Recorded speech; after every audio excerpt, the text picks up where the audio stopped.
এই তোমার সমস্যাটা কি বলো তো? আমার আবার কি সমস্যা? তোমারই তো সমস্যা, যত সমস্যা তোমার। আচ্ছা তুমি কেন চিৎকার করছো আমি তো সেটা বুঝতে পারছি না। কি হয়েছে, কিসের কথা বলছো? কি হয়েছে সেটা আমাকে ঠান্ডা মাথায় বলো, না শুনলে সমাধান করবো কি করে? কি সমাধান করবে তুমি? সমাধান করা তো সম্ভব না। কি এমন সমস্যা হয়ে গেছে যেটা সমাধান করা সম্ভব না? হ্যাঁ, সমাধান করা সম্ভব না, কারণ সমস্যাটা তুমি নিজে। তুমি আমার সাথে এভাবে কেন কথা বলছো? যদি কোনো বিষয় নিয়ে সমস্যা থাকে সেটা তো আমাকে সরাসরি বলতে হবে নাকি? গতকাল কি করেছো বলো? গতকাল কি করেছি? হ্যাঁ, কি করেছো? এটা তুমি কোন ধরনের প্রশ্ন করলে? গতকাল আমি ১৭ রকমের কাজ করেছি। গতকাল আমি কি করেছি প্রশ্ন করলে আমি কি উত্তর দেবো? যে বাজে কাজটা করেছো সেটার কথা বলো। বাজে কাজ? বাজে কাজের মাঝে গতকাল ড্রাইভার খুব রাফলি গাড়ি চালিয়েছে, এজন্য ওকে একটু বকা দিয়েছি। তাছাড়া আর কোনো বাজে কাজ করেছি বলে আপাতত মনে পড়ছে না। এখন সাজো সাজার চেষ্টা করছো। আমি কোনো কিছু সাজারই চেষ্টা করছি না। যদি তোমার মনে হয় কোনো কিছু নিয়ে কোনো সমস্যা হচ্ছে তাহলে তোমার সেটা আমাকে সরাসরি বলতে হবে। গতকাল কার সাথে কফি খেয়েছো? গতকাল বিজনেস পারপাসে অনেকের সাথে কফি খেয়েছি। কার নাম বললে তুমি বেশি খুশি হবে বলো? তুমি না কোনোদিনও শুধরাবে না। আমি এক্ষুনি আমাদের বাড়িতে চলে যাব। তোমাদের বাড়িতে যাবে মানে? তোমাদের বাড়ি কোনটা? আমাদের বাড়ি কোনটা তুমি জানো না? আমি যতদূর জানি এখন তো এটাই তোমার বাড়ি, এটাই তোমাদের বাড়ি। আর তোমার কোন বাড়ি আছে সেটা তো আমার মাথায় ধরছে না। আমার বাবার বাড়ি হচ্ছে আমার বাড়ি, আর এটা আমার বাড়ি না, কারণ এখানে অশান্তি ছাড়া আমি আর কিছু পাইনি। অশান্তি বা শান্তি যেটাই পাও না কেন, এটাকে যে তুমি নিজের বাড়ি মনে করো না সেটা জেনে খুব অবাক হচ্ছি। কথা ঘোরানোর একদমই চেষ্টা করবে না বলছি। না, আমি কথা ঘোরানোর চেষ্টা করছি না। তুমি যেভাবে মিন করছো সম্ভবত কোনো মেয়ের সাথে আমি কফি খেয়েছি কিনা সেই বিষয়ে তুমি কথা বলছো।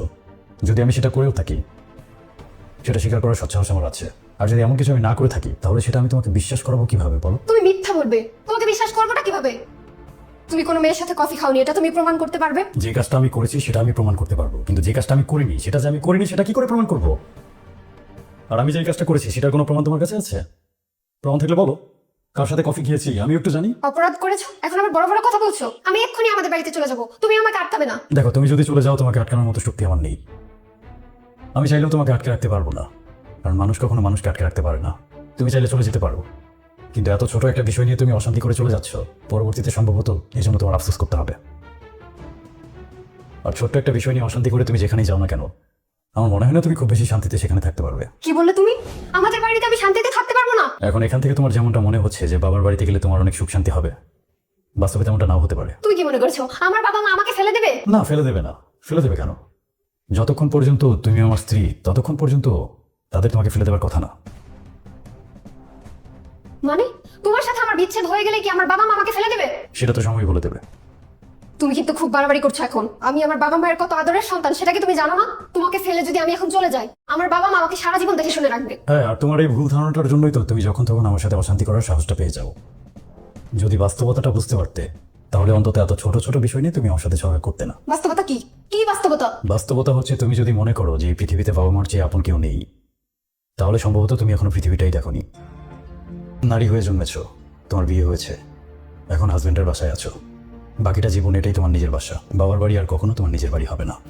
এখন যদি তুমি আমার সাথে রাগারাগি করে তোমার বাবার বাড়িতে চলে যাও, তারা অনেক ভালোবেসে রাখবে, সেটা বড় জোর 7 দিন, 14 দিন বা 1 মাস। কিন্তু কোনো কারণে তারা যদি বুঝতে পারেন যে তোমার সাথে আমার ছাড়াছাড়ি হয়ে গিয়েছে, তাহলে বুঝতে পারবে বাবার বাড়ির ভাতের কত দাম। কি বললে তুমি? আমাকে ভাতের খোঁটা দিলে? আমি তোমাকে ভাতের খোঁটা দিলাম না, আমি শুধু তোমাকে বাস্তবতাটা বোঝাচ্ছি। তুমি বলছো আমার বাবা মা আমাকে ফেলে দিবে? শুধু একটা মেয়ে না, একটা ছেলেও যদি 30 বছরের পর বেকার হয়ে বাবার বাড়িতে বসে থাকে তাহলে বোঝা যায় বাবার বাড়ির ভাতের কত দাম। 30 বছর বয়সী কোনো বেকার ছেলেকে কখনো দেখেছো? সে যখন খেতে বসে তখন জুতোর বাড়ি, ঝাড়ুর বাড়ি, ঢিল যে কোনো জায়গা থেকে উড়ে আসতে পারে। আর বাসি ভাত খাওয়া তো তার জন্য সাধারণ একটা ব্যাপার। এটা কিন্তু সেই বাবা মায়ের বাড়ি যে বাবা মায়ের বাড়িতে এই সন্তান ছোটবেলা থেকে অনেক ভালোবাসায় মানুষ হয়েছিল। ছেলে হয়েই যদি এতটা কষ্ট সহ্য করতে হয়, সেখানে একজন মেয়ে যদি অসহায় হয়ে সবকিছু ছেড়ে ছুড়ে বাবার বাড়িতে চলে যায়, তার কতটা মূল্য সেখানে থাকে তুমি বলো? নিজের চিরচেনা বাবা মায়ের অচেনা রূপটা তো তখন দেখা যায় যখন তোমারই কোনো ভাই বা বোন তোমার থেকে বেশি অর্থ উপার্জন করে। একই বাবা মা তার 2 জন সন্তানের দিকে তখন দৃষ্টিতে তাকায়। বাবা মায়ের সেই 2 সন্তানের প্রতি তাদের ভালোবাসায় থাকে আকাশ পাতাল তফাৎ। কম উপার্জন করা ভাই বা বোনকে প্রতিনিয়ত বেশি উপার্জন করা ভাই বা বোনের প্রশংসা শুনতে হয়, আর তার সাথে নিজের নিন্দা। তোমার বাবা মা তোমাকে অনেক ভালোবেসে মানুষ করেছে, এটা সত্য। নিজের মেয়েকে বাবা মা কেনই বা ভালোবাসবে না? কিন্তু যখন তোমার বিয়ে হয়েছে, তোমার আরেকটা পরিচয় হয়েছে। বিয়ের আগে তোমার যে বাবার বাড়িটাকে ফেলে এসেছো, আর কোনোদিনও সেই বাড়িটাকে তুমি ফিরে পাবে না।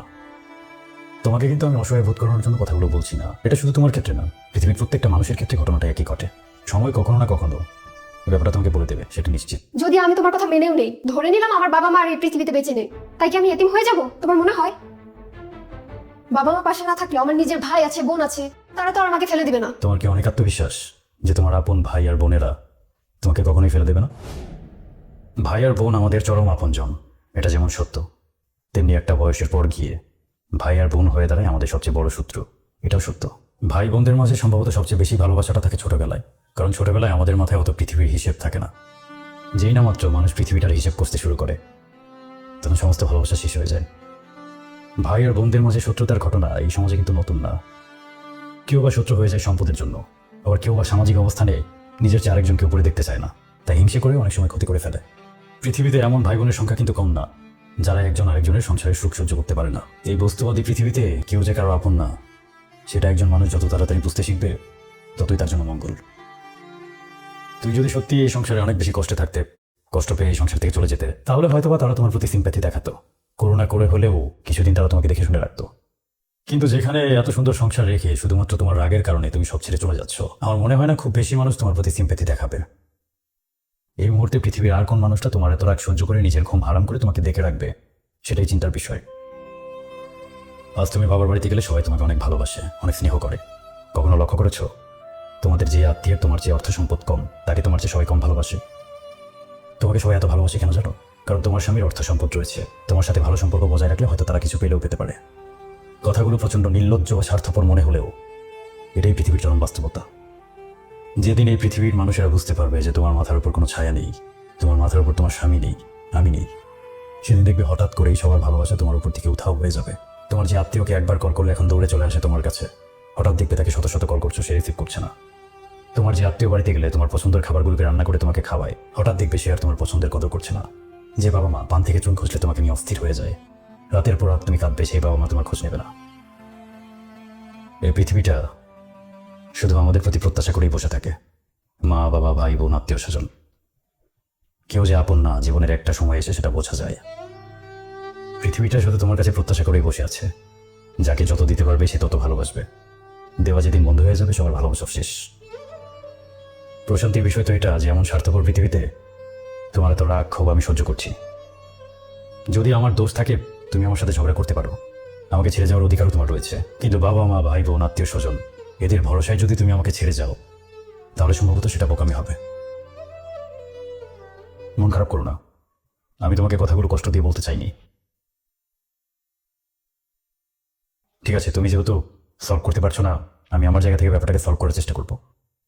আমি যে অন্য কোনো মেয়ের সাথে কফি খেয়েছি, এই কথাটা তোমাকে কে বলেছে বলো তো? যে বলেছে কেউ একজন। মাহবুব ভাই বলেছে। তাই তো, তোমার বড় বোনের হাজবেন্ড, তোমার খুব শ্রদ্ধেয় দুলা ভাই, যাকে তুমি প্রচন্ড বিশ্বাস করো, জনাব মাহবুবুর রহমান মাহবুব, যে দিনের মধ্যে খুব কম শক্ত কথা বলে, সেই তো এই কথাটা তোমাকে বলেছে, তাই না? তার অফিস আমার অফিস থেকে 2 মিনিটের হাঁটা পথ। কিন্তু তার মানে এই না যে সে আমার সম্পর্কে সবকিছু জানে। আর তার মানে এটাও না যে আমার উপর গোয়েন্দাগিরি করানোর জন্য প্রতিনিয়ত তুমি তাকে ফোন করতে থাকবে। আমি যদি এখন তোমাকে জনাব মাহবুবুর রহমান মাহবুবের সামনে নিয়ে দাঁড় করাই আর তার কলার ধরে তাকে জিজ্ঞেস করি যে আমি কার সাথে কফি খেয়েছি প্রমাণ করে দেখান, তখন সে কি করবে জানো? তখন সে তার ময়লা দাঁত দুটো বের করে হেসে দিয়ে বলবে, নিজের শালীর সাথে কি আমি এতটুকু মজাও করতে পারি না? সে কিন্তু সবকিছু হেসে উড়িয়ে দেবে। কিন্তু তার কথার উপর বিশ্বাস করে তুমি কিন্তু আজ আমাদের সংসারটা নষ্ট করতে বসেছ। একটা মানুষের করা জঘন্য একটা মজার জন্য তুমি যদি আজ সংসারটা নষ্ট করে ফেলতে, ভবিষ্যতে নিজেকে ক্ষমা করতে পারতে। তার মানে তুমি কোনো মেয়ের সাথে কফি খাওনি? মাহবুব ভাই আমাকে মিথ্যা কথা বলেছে। সে যে কত বড় মিথ্যেবাদী এটা আমি আরো 2 বছর আগে থেকে জানি।